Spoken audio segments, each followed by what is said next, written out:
Bonsoir et bienvenue à vous en direct sur Public Sénat. Voici les titres du 22h ce soir. Christiane Taubira se défend ce soir d'avoir eu connaissance des écoutes téléphoniques de Nicolas Sarkozy et de son avocat, Maître Herzog.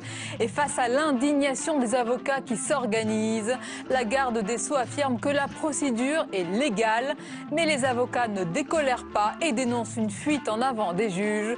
On en parle ce soir avec Maître Daniel Soulez-Larivière, Mathieu Delahousse, auteur du livre Justice, le ministère infernal, et l'éditorialiste Alain Gérard Slama tout à l'heure. Et c'est dans ce contexte que Nicolas Sarkozy a effectué aujourd'hui une visite à Nice. L'ancien chef de l'État n'a pas modifié son calendrier qui prévoyait une inauguration en compagnie de Bernadette Chirac sur le thème de la maladie d'Alzheimer. L'ex-président n'a fait aucun commentaire sur les affaires en cours, tout juste a-t-il ironisé sur la présence nombreuse des journalistes sur place. Les images à suivre. Enfin, personnalités du cinéma, représentants politiques et admirateurs anonymes lui ont rendu un dernier hommage. La cérémonie des obsèques du cinéaste Alain Resnais s'est tenue à l'église Saint-Vincent de Paul à Paris avant son inhumation au cimetière du Montparnasse.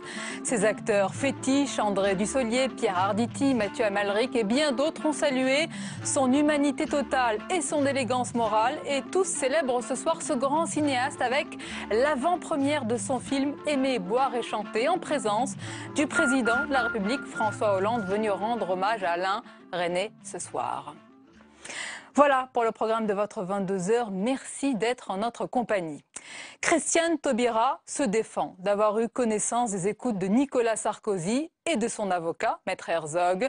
La garde des Sceaux a aussi défendu sur TF1 ce soir la légalité de la procédure, une procédure qui a mis en émoi un grand nombre d'avocats bien décidés à défendre le secret professionnel avec leurs clients. On voit tout cela avec Pauline Dame. Ils sont aujourd'hui environ 500 avocats sur les 60 000 que compte la profession à avoir signé une pétition pour dénoncer une atteinte aux droits de la défense. Très remontée contre cette pétition, ce soir, Christiane Taubira rappelle la loi. La loi encadre et protège et sanctuarise même les droits de la défense. Et les interceptions qui sont décidées par un magistrat le sont dans le respect de la loi. Et si ça n'est pas dans le respect de la loi, les recours peuvent faire annuler ces actes de procédure. Tout est parti des écoutes téléphoniques révélées par Le Monde vendredi, visant Nicolas Sarkozy et son avocat Maître Thierry Herzog dans le cadre d'une enquête pour corruption et trafic d'influence. Pour cet avocat signataire, les écoutes et perquisitions menées dans leur cabinet constituent une violation du secret professionnel et une dérive procédurale. Si un juge sait ou a des indices très forts de ce qu'un avocat a pu participer à une infraction, alors oui, bien sûr, il doit pouvoir être autorisé dans certaines conditions à pénétrer le cas échéant dans le cabinet de celui-ci s'il y a recélé le fruit d'un délit. Bien sûr, ça ne me choque pas, mais tant que rien de tel n'est établi, tant qu'aucune conviction n'est née, alors il faut laisser le cabinet d'avocats comme un sanctuaire avec ses secrets qu'il ne faut pas aller voler. Autre son de cloche chez les magistrats. Ils estiment que le recours à ces écoutes est parfaitement légal. Les avocats doivent être protégés dans leur exercice quotidien vis-à-vis de la relation avec leurs clients, c'est un principe essentiel, mais ils ne peuvent pas échapper totalement aux règles de droit et être au-dessus des lois. Et si certains d'entre eux sont suspectés d'avoir commis des infractions, il faut permettre aux juges de pouvoir mener ces investigations jusqu'à leur terme. Les avocats ont d'ores et déjà annoncé qu'ils saisiraient le président de la République pour demander son arbitrage dans cette affaire. Nicolas Sarkozy, comme si de rien n'était, ou presque. Alors que l'ancien président entame une importante semaine judiciaire avec la décision sur l'éventuelle interdiction des enregistrements de Patrick Buisson, il n'a rien changé à son calendrier en visite à Nice sur le thème de la maladie d'Alzheimer en compagnie de Bernadette Chirac. L'ex-président n'a fait aucun commentaire sur les affaires dans l'actualité. Il a manié l'ironie sur la présence nombreuse des journalistes sur place. Les détails avec Louis Sibyl. C'est un Nicolas Sarkozy en apparence détendu qui s'est rendu à une visite inaugurale ce midi à Nice. S'il s'offre un bain de foule, il écarte aussi soigneusement les journalistes. L'ancien chef de l'État se permet même une petite pique contre eux. La maladie d'Alzheimer, je suis très heureux qu'il y ait tellement de journalistes qui soient venus pour entendre parler de la maladie d'Alzheimer. Eh bien, je dois reconnaître qu'ils m'ont étonné, je ne m'y attendais pas. Aucun commentaire donc, et pourtant Nicolas Sarkozy se prépare à une semaine noire, un marathon judiciaire. Aujourd'hui s'est déroulé le référé pour obtenir le retrait des enregistrements de son ex-conseiller Patrick Buisson. Son avocat, Maître Herzog, demande 30 000 € de dommages et intérêts.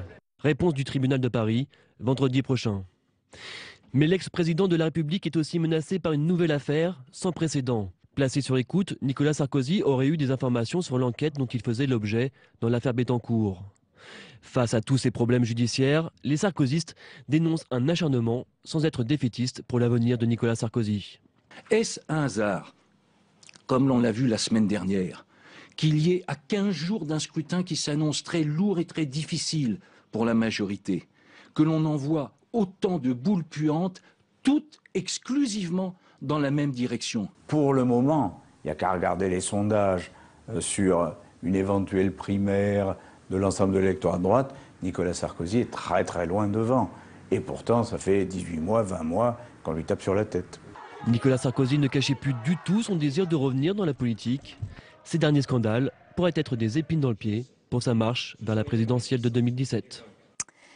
Et sur cette actualité, les invités du 22h ce soir sont Maître Daniel Soulez-Larivière. Bonsoir et bienvenue. Vous êtes l'auteur d'une tribune publiée dans le Huffington Post aujourd'hui intitulée « Les écoutes et la torture ». On va en parler en détail. Avec nous également le journaliste Mathieu Delahousse. Bonsoir et bienvenue. Vous êtes l'auteur du livre « Justice, le ministère infernal ».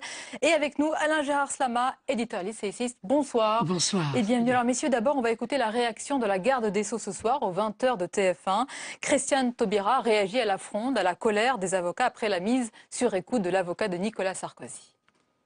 Il se trouve que, et je comprends les mots des avocats, il se trouve que exceptionnellement, nous avons affaire à une procédure où 2 avocats sont impliqués, puisque impliqués étant concernés. Oui. Ce serait plus juste, puisque le justiciable lui-même concerné est avocat de profession, et c'est pour cette raison que, normalement, le bâtonnier a été prévenu de la mise sur écoute. Voilà pour cette réaction ce soir. Maître Soulez-Larivière, Christiane Taubira vient de dire « Je comprends l'émoi des avocats ». Elle vous comprend ? Je ne suis pas certain qu'elle comprenne parce qu'elle a parlé du fait que les avocats ne pouvaient pas vivre dans l'impunité. Or, le sujet, c'est pas l'impunité, le sujet, c'est le secret professionnel. C'est tout à fait différent. C'est-à-dire qu'aujourd'hui, même dans la parole de l'éminente garde des Sceaux, il y a une confusion entre ce que c'est que le secret, ce que c'est que la transparence, ce que c'est que la vertu, tout ça est mélangé et on ne sait plus où on en est. Et la preuve, c'est que le dernier épisode avec les écoutes pendant 11 mois de l'ancien président de la République viennent comme si ça illuminait un champ de tir, mais qui remonte à beaucoup plus loin, c'est-à-dire en amont. En amont, c'est-à-dire une culture qui est complètement dévoyée en ce moment, avec tout ce qu'on a pu voir, l'affaire Bettencourt, les affaires Snowden, la réflexion là-dessus. On ne sait plus quelle est la différence entre le confidentiel, le secret, la transparence, où est la vertu, où est le vice, alors qu'il s'agit de techniques qui peuvent être dévoyées, le secret comme la transparence. On va en parler en détail, mais vous ne réclamez pas l'impunité, maître. Ni vous, ni vos collègues. Il ne s'agit pas du tout de ça. Il s'agit de savoir si le médecin peut conserver son secret professionnel, si l'avocat peut conserver son secret professionnel. Sinon, il ne peut pas travailler. Si vous défendez des gens et qu'on met sur la place publique ce que vous leur dites, c'est pas possible. Il n'y a plus de défense possible. C'est ça le sujet. Et on n'arrive plus même à concevoir le concept de la vertu du secret. C'est ça notre problème. C'est qu'on confond transparence et vertu et secret et vice. Or, les deux sont 2 techniques essentielles qui sont l'art de voiler et de dévoiler. L'un est nécessaire, l'autre l'est aussi, mais à des moments différents et dans des circonstances différentes. C'est la grande confusion qui règne aujourd'hui, c'est le mélange de tout ça et alors, on ne sait plus. On va parler de cette transparence, voilà, poussée à bout, absolue. Mathieu Delahousse, je reviens sur le secret professionnel dont parle Maître Soulez-Larivière. C'est pas un privilège, c'est un droit. Ah, c'est un droit, c'est le secret professionnel. En principe, on ne peut pas écouter un avocat dans le cadre d'une enquête judiciaire quand l'avocat a un rôle d'avocat. La seule exception, elle est simple, c'est quand l'avocat n'est plus avocat, mais qu'il devient lui-même suspect ou délinquant. Ce qui semble être le cas dans cette affaire, c'est qu'on ait pu focaliser des écoutes et des suspicions sur un avocat qui était au cœur d'un trafic d'influence. Tout ça, ce sont des soupçons, et il y a évidemment la présomption d'innocence pour eux, mais c'est ce qui justifie cette exception très particulière. Alors, effectivement, jusque-là, il y avait un sanctuaire, et je pense que l'expression de champ de bataille employée à l'instant est très vraie, effectivement. L'affaire des écoutes de Nicolas Sarkozy, c'est un peu une allumette qu'on aurait craquée au milieu d'un champ de bataille jonché d'essence déjà depuis plusieurs mois par l'affaire Bettencourt, par des méthodes de juges qui sont dénoncées de façon particulière. Vous dites donc champ de bataille, une bataille entre des juges et des avocats, une confrontation frontale à laquelle on assiste aujourd'hui. Elles se sont déjà exprimées de façon très forte, notamment au moment de l'affaire Bettencourt. Il faut se souvenir de ce qu'on disait il y a 1 an et demi, pas plus, par rapport au magistrat Jean-Michel Gentil qui instruisait l'affaire Bettencourt à Bordeaux et qui était taxé de méthodes extrêmement fortes, et elles l'ont été, notamment on a oublié par rapport à François-Marie Bagné par exemple, ou par rapport à Patrice Demestre avec des mandats de dépôt, des choses extrêmement inhabituelles, violentes. On parlait de juges cow-boys déjà à l'époque. On en reparle avec cette méthode très particulière. Les juges vont chercher la vérité où elle peut être, y compris chez les avocats. Maître Solès-Larivière, je reprends votre tribune, les écoutes et la torture. Vous employez quand même des mots forts pour décrire la situation actuelle. Vous dites que nous vivons dans un monde modéré, vous dites, je vais les citer et puis on va en juger. Nous vivons dans un monde de cinglés. Oui. Qui sont les cinglés? Alors, c'est vous parlez de la justice, je suppose. C'est la société tout entière qui, par la voix des uns et des autres, des médias et d'autres, ne finit par ne plus avoir aucun espèce de repère entre ce qui est légitimement secret et légitimement transparent. Et il y a un emballement qui fait la confusion, et le vice de base, c'est que on pense que la transparence, c'est la vertu. La transparence n'est pas plus la vertu que le secret. Encore une fois, ce sont deux techniques qui sont nécessaires et qui peuvent être dévoyées l'une et l'autre de façon odieuse. Là, en l'espèce, c'est une confusion dont on voit le résultat avec l'idée que, finalement, si les avocats gueulent, et je suis très modéré encore, 600 d'entre eux au moins, dont je fais partie, c'est parce que leur métier est menacé. Si le premier travail... Parce que vous dites les juges d'instruction renouent avec une tradition intégriste. Ce sont des intégristes de la justice, les juges aujourd'hui. Je vous cite. Ça fait 20 ans que j'écris là-dessus. Il y a 20 ans, j'ai écrit un bouquin qui s'appelait « Du cirque médiatico-judiciaire et des moyens d'en sortir ». Les acteurs étaient encore presque les mêmes qu'aujourd'hui.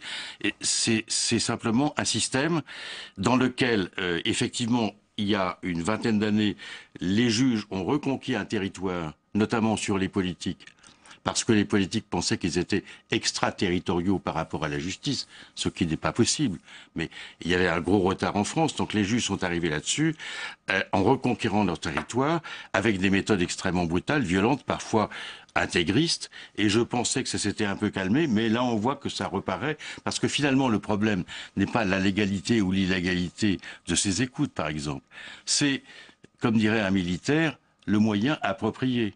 Et les moyens mesurés. Il y a tout ça, si vous voulez. Moi, ça me fait penser à mes études de grec. L'hubris, c'est un des fondements de la société grecque. Bon, l'hubris, c'est mesure, démesure.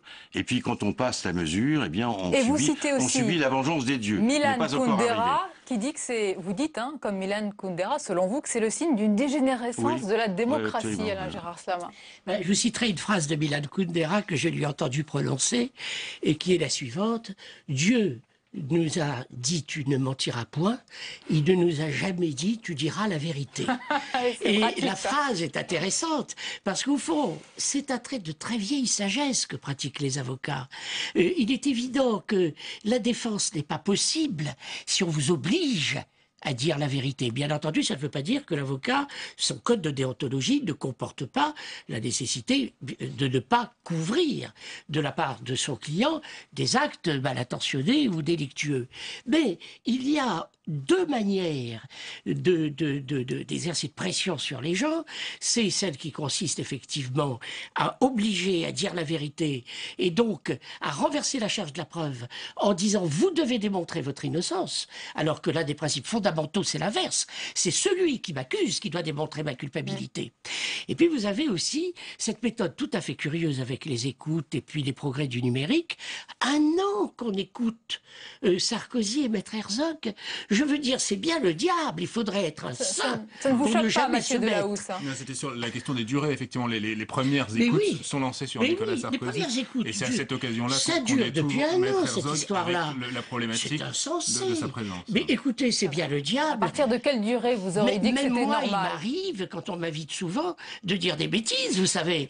Très peu. C'est rare qu'on ne prenne pas quelqu'un au dépourvu ou à une défaillance. C'est la même chose qu'une photo de quelqu'un qui fait une grimace, et puis on monte la photo et on dit le portrait ressemblant. Mais Mathieu Dalloz, pour qu'on comprenne bien, pour que les téléspectateurs comprennent, est-ce que ce sont tous les avocats, une grande partie des avocats, qui mènent cette fronde? Je sais que vous étiez au Palais de Justice cet après-midi, vous en avez rencontré plusieurs, d'autres qui sont moins sur les plateaux de télévision. Que vous disent-ils, ces avocats-là? Il y a les têtes de liste. Les 600 dont parlait Maître Soulez-Larivière tout à l'heure, ce sont ceux qui sont dans ces affaires-là, ceux qu'on entend, ceux qui ont le pouvoir chez les avocats aujourd'hui.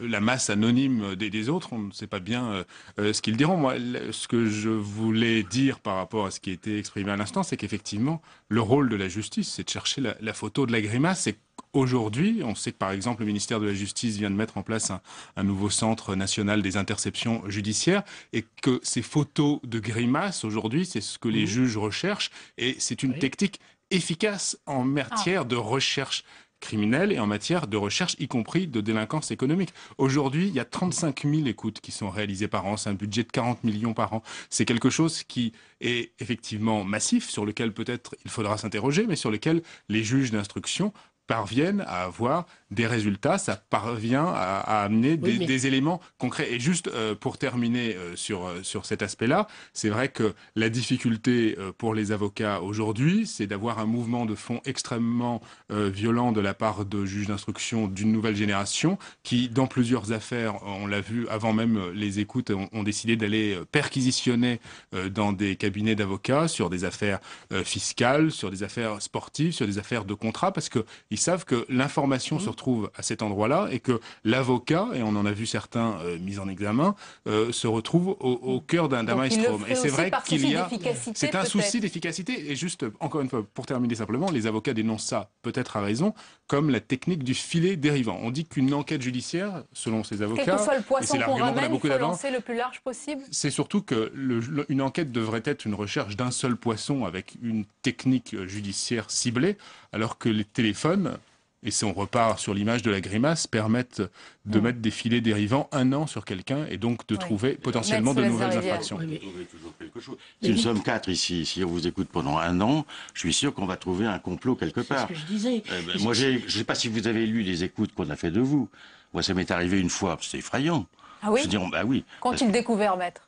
Mais non, c'est moi qui ai découvert quelque chose, parce que ça n'a pas été publié. Oui. Heureusement, j'avais le choix entre la regarder ou la laisser publier. Bon, je l'ai regardée parce qu'on l'a gentiment montré, mais si vous voulez, 4 ans après, ou 2 ans après, ou 3 ans après, vous lisez ce que vous avez dit pendant une demi-heure à quelqu'un tout à fait honorable, et ça prend une dimension complètement différente. Et dans ce cas-là, toutes les personnes mises sur écoute peuvent bénéficier de cette indulgence dont vous parlez, pas seulement l'ancien président. Tous ceux qui ont été mis sur écoute pendant une durée assez longue peuvent bénéficier de ce que vous dites. Ça vaut pour tout le monde. Bénéficier de ce que je dis, je ne pense pas, c'est plutôt subir ce que j'explique que en bénéficier. Non, mais quand vous faites des écoutes, par rapport... quand vous faites des écoutes dans une affaire de trafic de stupes, que vous avez l'heure, la date de la remise, etc., vous arrivez, vous serrez les gens, c'est normal.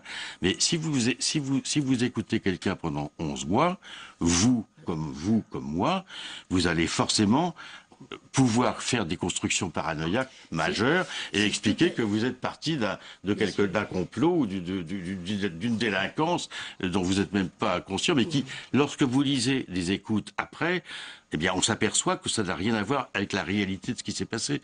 On peut vous monter n'importe quel turbin avec une écoute. On a bien compris. C'est toute la différence entre l'établissement d'un fait qui peut légitimer qu'on mette sur écoute et le procès d'intention qui dérive des écoutes et qui n'établit pas toujours des faits. Par exemple, dans l'affaire actuelle, nous ne savons pas exactement ce dont il s'agit. Nous savons simplement 2 choses, qu'il y a eu 1 an d'écoute, que d'après ce qui est dans la presse, franchement, c'est plutôt de l'ordre du procès d'intention, ce qui est reproché, les délits reprochés, notamment à Nicolas Sarkozy, en ce qui concernerait l'affluence, n'est pas réellement démontré. Hein. Et le procès d'intention, c'est l'insécurité juridique pour les citoyens. Et d'autre part, il y a aussi cette technique bien connue de la rhétorique, les provinciales de Pascal. Vous prenez un extrait, que vous sortez de son contexte, vous prenez une conversation, que vous sortez de son contexte, et vous condamné. Fouquier-Tinville disait, je me fais fort d'envoyer quiconque à la guillotine avec des procédés comme ça. Mathieu Delahousse, oui, Donc, je voudrais vous faire réagir à présent, voilà. également vous, à un autre extrait de cette intervention ce soir sur TF1 de la ministre de la Garde des Sceaux, qui dit n'avoir pas eu connaissance de ces écoutes téléphoniques. Vous ne pouvez pas en appeler ni au garde des Sceaux, ni au président de la République. Lorsque le président de la République a aussi rigoureusement et vigoureusement affirmé qu'il veillera à l'indépendance de la justice et que je suis chargé depuis 20 mois de consolider l'indépendance de cette justice.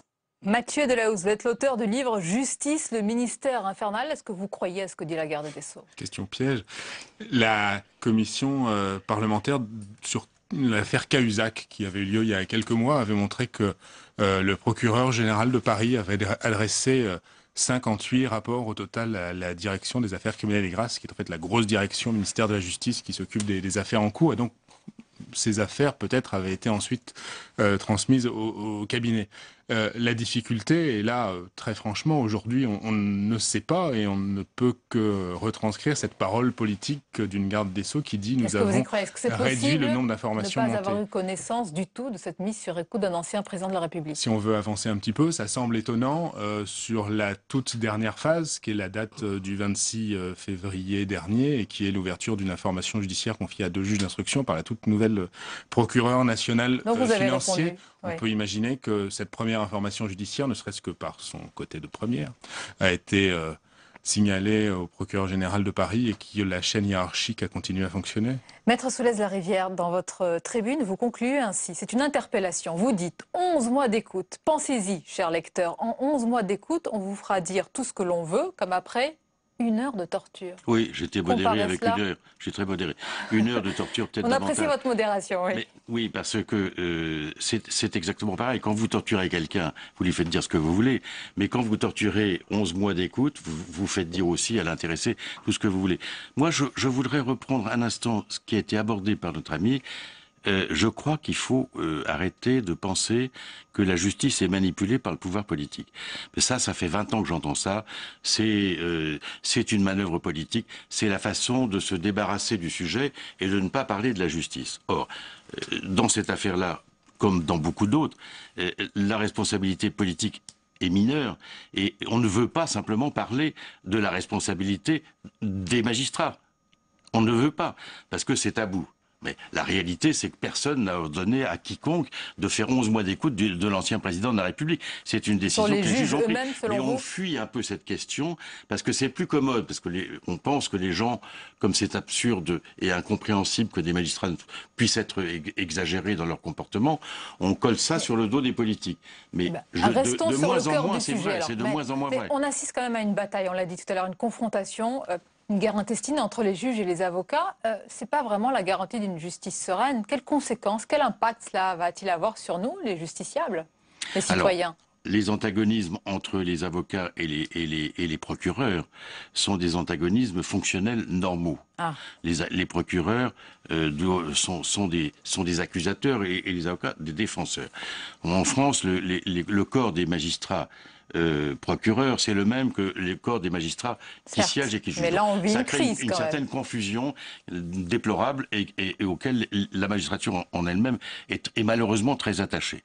Donc c'est vrai que dans l'esprit du public, comme les procureurs sont dépendants du pouvoir politique, l'idée est que la justice est dépendante du pouvoir politique. C'est une foutaise. Ce n'est pas vrai du tout. Tout ça est destiné à simplifier pour rendre compréhensible des choses qui ne le sont pas pour les gens, parce que les gens n'imaginent pas. Faut déconnecter du politique. Malgré tout, maître, malgré tout, le bâtonnier de Paris en appelle bien au président de la République. Oui. Et oui. Donc il y a bien un lien. Écoutez, moi, ça m'est déjà arrivé de le faire dans d'autres occasions, il y a longtemps. C'est un réflexe qui est tout à fait honorable. Le président de la République est garant des institutions, dans la Constitution, de l'indépendance de la justice, etc. Donc, qu'attendez-vous de sa part? Moi? La pétition est menée par le bâtonnier, vous l'avez signée, le bâtonnier saisit en appel au président. Le bâtonnier a proposé cette idée, et c'est une bonne idée. Moi, qu'est-ce que j'en attends? Je ne peux pas vous dire que j'en attends grand-chose, pour la raison que je viens d'énoncer, c'est-à-dire que la justice est indépendante et qu'il faut mettre la responsabilité de ce qui est décidé par les juges dans l'escarcelle des juges et pas dans celle des politiques qui sont de moins en moins impliqués, même si ça les intéresse, mais qui ont de moins en moins de pouvoir sur même les procureurs. Bon. Donc, mettons les choses à leur place. La justice, elle est ce qu'elle est. Les politiques sont ce qu'ils sont. Il y a de moins en moins d'influence des uns sur les autres. Et il y a de plus en plus de responsabilités de ceux qui sont dans le cadre de la justice et qui l'exercent et qui font ce métier. Et on ne veut pas le voir. Donc, tout parce doit se régler dans le trouve cadre que c'est une espèce de crime de de la lèse-majesté que de dire que peut-être, il y a eu une certaine démesure dans la décision qui a été prise dans la circonstance qui nous occupe. Merci, messieurs. Oui, Alain Jarsama, un mot de conclusion. De la défaillance des hommes et même de l'opposition droite-gauche, il y a aussi une évolution générale de notre droit qui va vers la transparence, il y a une demande sociale, malheureusement, qui pousse dans cette direction-là. Le président de la République s'est fait le chevalier de la transparence. Oui. Et malheureusement, je ne crois pas que ça puisse évoluer autrement que dans transparence absolue que vous dénoncez, maître, que sur cette tribune ce soir. Effectivement, d'ailleurs, je termine un bouquin là-dessus, donc je vous l'enverrai dès qu'il sera. On aura l'occasion d'en reparler ensemble. Vous serez mon invité sur ce plateau pour en parler. Il y a un vrai problème avec la transparence, parce qu'à partir du moment où on considère que la transparence est une vertu, alors qu'elle n'est simplement qu'une technique, opportune ou inopportune, attention, et que le secret, c'est pareil. Merci, Maître Solès Larivière. Merci, Mathieu Delahousse. Merci, Alain Gérard Slama. La dernière page du 22h à présent, avec tout ce qui vous a échappé dans le reste de l'actualité. Regardez, c'est le tour de l'info.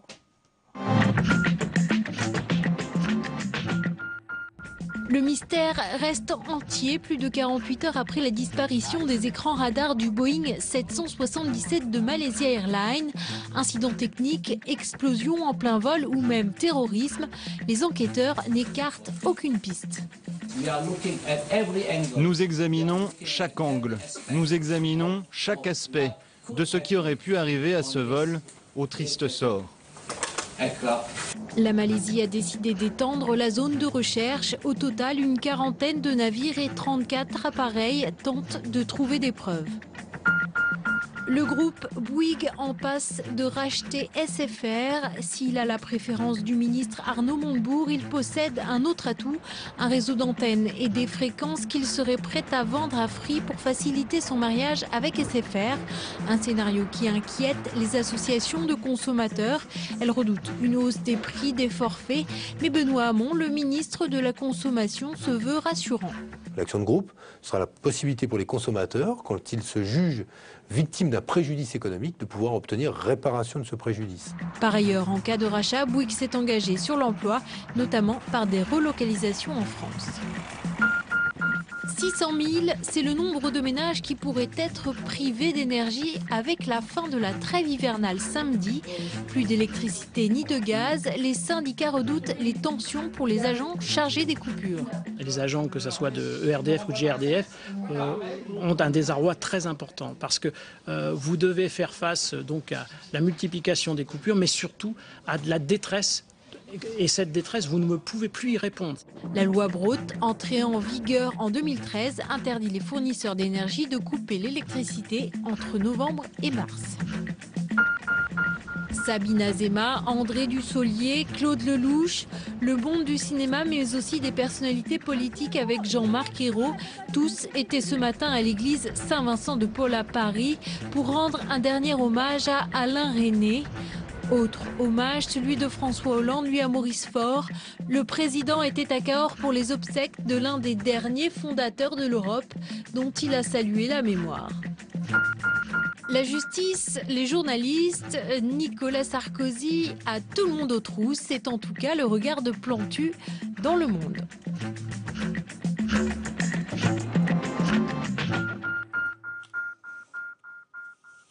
Voilà pour ce tour de l'info de Cécile Sixou. On arrive à la fin de ce journal. Merci de votre fidélité. Tout de suite, votre soirée documentaire sur Public Sénat. Je vous souhaite une belle et très douce nuit. À demain, avec plaisir, bien sûr.